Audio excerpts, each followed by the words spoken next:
मित्रों, आप सबका स्वागत है आपके अपने इस चैनल में जिसका नाम है हिंदी के सितारे एंड इंस्पिरेशन। इसके पहले वीडियो में हमने स्वर संधि और व्यंजन संधि के बारे में विस्तृत चर्चा की। आज हम इस वीडियो में विसर्ग संधि के बारे में जानकारी प्राप्त करने वाले हैं।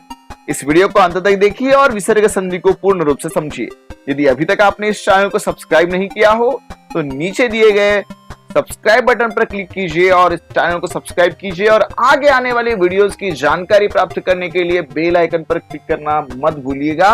तो चलिए बढ़ते हैं आज के इस टॉपिक की ओर, इस पाठ की ओर जिसका नाम है विसर्ग संधि। विसर्ग संधि किसे कहते हैं? जब संधि करते समय विसर्ग के बाद स्वर या व्यंजन वर्ण के आने से जो विकार उत्पन्न होता है उसे विसर्ग संधि कहते हैं। इसके पहले हमने वीडियो में देखा कि जब स्वर का स्वर से मेल होने से जो विकार उत्पन्न होता है उसे स्वर संधि कहा। फिर व्यंजन का मेल स्वर से या व्यंजन का मेल व्यंजन से होने पर जो विकार उत्पन्न हुआ उसे हमने व्यंजन संधि कहा। और आज हम यहाँ पर पढ़ने वाले हैं जब विसर्ग का मेल स्वर या व्यंजन से होता है उससे जो परिवर्तन होता है उसे विसर्ग संधि कहते हैं। देखिए कुछ उदाहरण यहाँ पर आपके समक्ष है। अंतः जमा करण, अंतःकरण। देखिए यहाँ पर अंतःकरण इस शब्द में विसर्ग का लोप हो गया। अंतः जमा गत, अंतर्गत। यहां पर विसर्ग का र बन गया, रफार हो गया। अंतः जमा ध्यान, अंतर्ध्यान। अंतः जमा राष्ट्रीय, अंतरराष्ट्रीय। ध्यान देने योग्य बातें यह है कि विसर्ग के बाद स्वर या व्यंजन आने से विसर्ग के अनेक अनेक रूप बनते हैं, उसकी चर्चा हम यहाँ पर करने वाले हैं। कभी विसर्ग का लोप होता है तो कभी विसर्ग ओ के रूप में बदल जाता है या फिर कभी कभी वह उसी रूप में रहता है। तो चलिए उसके नियमों की चर्चा हम यहाँ पर करते हैं और इस संधि को और विस्तार से समझते हैं। विसर्ग संधि के कुछ नियम यहाँ पर पढ़ने वाले हैं। पहला नियम, अगर कभी शब्द में विसर्ग के बाद च या छ हो तो विसर्ग श हो जाता है और यदि ट या ठ हो तो उसका श हो जाता है षटकोण का। और यदि विसर्ग के बाद त या थ हो तो उसका स बनता है दंत्य स। तो इस प्रकार के परिवर्तन कैसे होते हैं उसको उदाहरण के माध्यम से समझते हैं। देखिए पहला उदाहरण, निहि जमा चल। इसमें नी के बाद विसर्ग है और उसके बाद च आया हुआ है और अपना नियम कहता है यदि च या छ विसर्ग के बाद आता है तो उसका श शहामृग वाला बन जाता है और शब्द बनता है निश्चल। धनु जमा टकार, धनु जमा टकार, धनुष टकार। यहां पर ध्यान दीजिएगा, विसर्ग के बाद ट आया है और नियम कहता है जब विसर्ग के बाद ट या ठ आता है तो उसका षटकोण का श बन जाता है और शब्द बनता है धनुष टकार। यहाँ पर धनु शब्द पहले से ही था, विसर्ग का श बन गया, वह ट में मिल गया तो बन गया ष्ट और आगे का कार, तो पूरा शब्द बनेगा धनुष टकार। आगे देखिए, निहि जमा तार। यहाँ पर निहि, नी के बाद विसर्ग है और उसके बाद त आया हुआ है और नियम कहता है त या थ हो तो उसका दंत्य स बन जाता है। किसका दंत्य स बन जाता है? विसर्ग का। तो शब्द क्या बनेगा? निस्तार।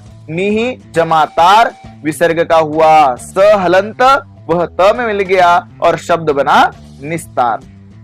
अब बढ़ते हैं अगले नियम की ओर। दूसरा नियम क्या कहता है? देखिए, अगर कभी संधि के समय विसर्ग के बाद श षटकोण का और श शहामृग का या फिर स दंत्य सड़क वाला स आए तो विसर्ग अपने मूल रूप में बना रहता है या उसके स्थान पर बाद का वर्ण हो जाता है।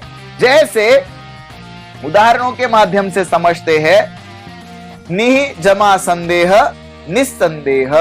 यहां पर देखिए स दंत्य वाला स आने से इसका स में परिवर्तन हो गया। दु जमा शासन, दु के बाद विसर्ग आया और उसके बाद श शहामृग वाला आया है। विसर्ग अपने मूल रूप में बना रहता है या फिर उसके स्थान पर बाद वाला वर्ण हो जाता। दुशासन, यहां पर डबल श होना चाहिए। दुशासन। अगला नियम देखते हैं। नियम तीसरा क्या कहता है? अगर संधि के समय विसर्ग के बाद क, ख या प, ह हो तो विसर्ग में कोई विकार नहीं होता, कोई बदलाव नहीं होता, कोई परिवर्तन नहीं होता है। देखिए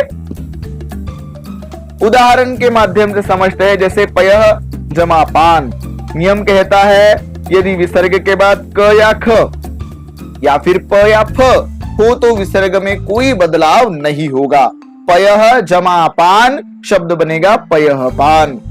रजः जमा कण, रजः कण। विसर्ग ज्यों का त्यों बना रहा, क्योंकि नियम कहता है क या ख या प या फ विसर्ग के बाद आए तो विसर्ग में कोई परिवर्तन नहीं होगा।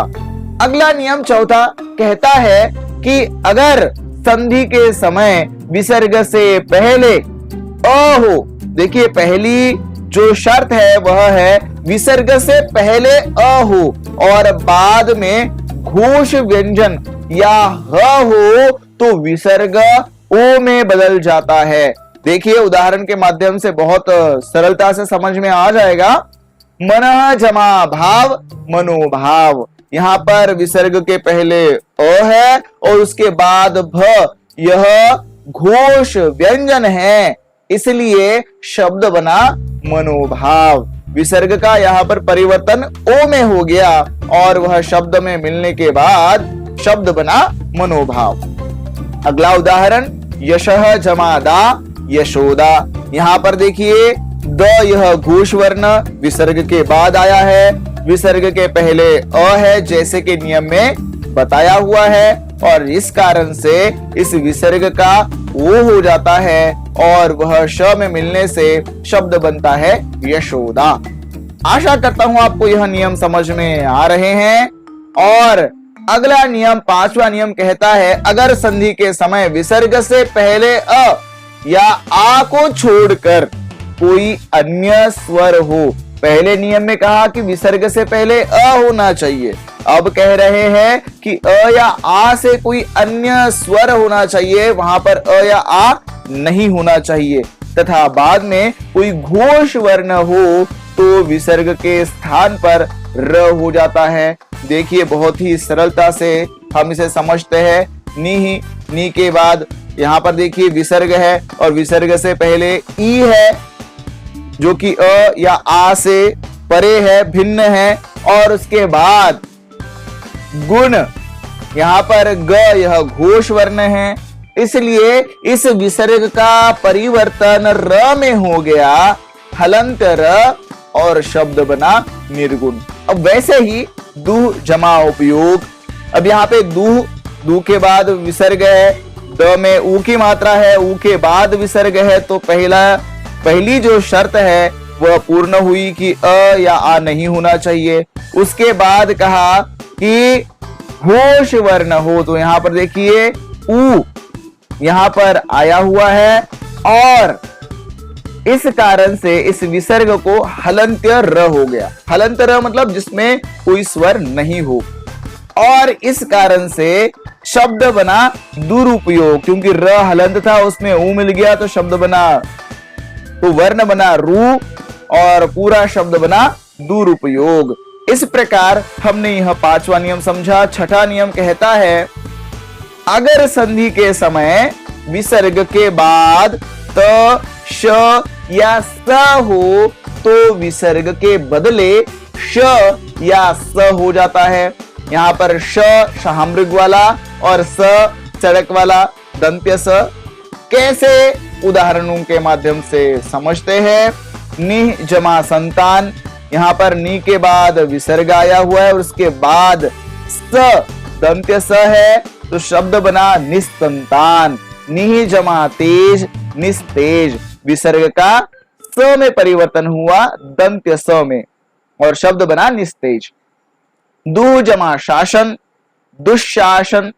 अगला नियम सातवां नियम, अगर संधि करते समय विसर्ग से पहले अ या आ हो तथा उसके बाद कोई विभिन्न स्वर हो तो विसर्ग का लोप हो जाता है। लोप अर्थात वह चला जाता है, नष्ट हो जाता है, गायब हो जाता है एवं पास पास आए हुए स्वरों की संधि नहीं होती। क्या कहा? अगर कोई दो स्वर है तो उसमें संधि नहीं होगी, ज्यों के त्यों बने रहेंगे। कैसे समझते हैं? अतः जमा एव, अतः तो के बाद विसर्ग है, त में अ की मात्रा है। नियम की पहली शर्त जो बताई है वह पूर्ण हुई, विसर्ग से पहले अ या आ होना चाहिए, तो यहाँ पर अ है। उसके बाद कोई स्वर हो तो यहाँ पर ए स्वर है, तो इस कारण से विसर्ग का लोप हो गया अर्थात वह चला गया और शब्द बन गया अतएव। अब यहां पर देखिए कोई भी जो संधि का नियम है वह इन दोनों के बीच में, यहां पर दोनों स्वरों में कोई संधि नहीं हुई, बिल्कुल वैसे ही जुड़ गए और शब्द बना अतएव। निश्चित रूप से आपको यह उदाहरण भी समझ में आया होगा और यदि आपको इससे और उदाहरणों की जानकारी प्राप्त करनी हो तो आप नीचे दिए गई लिंक पर क्लिक करके आप बहुत सारे उदाहरण प्राप्त कर सकते हैं। आशा करता हूं आपको ये सारे नियम समझ में आए होंगे। यदि आपको कोई शंका है तो कमेंट करके जरूर बताइए। तो चलिए मिलते हैं अगले वीडियो में, तब तक के लिए अलविदा।